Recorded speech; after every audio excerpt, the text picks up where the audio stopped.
நான் அசிங்கப்பட்டேன், அவமானப்பட்டேன், வெட்கப்பட்டேன், வேதனைப்பட்டேன், துக்கப்பட்டேன், துயரப்பட்டேன், கஷ்டப்பட்டேன், கவலைப்பட்டேன். இத்தனை பட்டு இன்னும் திருந்தலே குரு. யாரடா சொல்ற? பொதுவா சொன்ன குருவே. மறுபடியும் சொல்றேன், நல்லா கேட்டுக்கங்க. மறுபடியுமா? அப்ப நான் டீ சாப்பிட்டேன். இது வேற மேட்டரா? அப்படியா, சொல்லுங்க.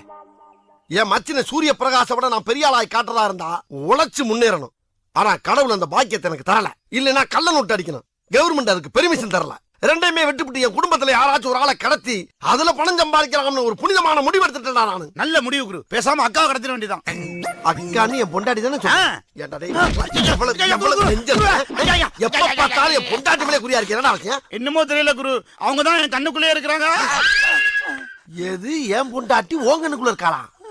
டேய், இவனை சாயங்காலம் வீட்டு கூட்டி போய் அவளை விட்டு கண்ணு ரெண்டே புடிங்க போடும்டா. கரெக்ட். வேற ஏதாச்சும் ஐடியா கூடானா என் பொண்டாட்டிய குறிய வைக்கிறா நீ. குரு, உங்க வீட்டு வேலைக்காரியை கடத்தி ஒரு 3 மாசம் வச்சிருந்தா முழுகாம வைக்கிறேன்.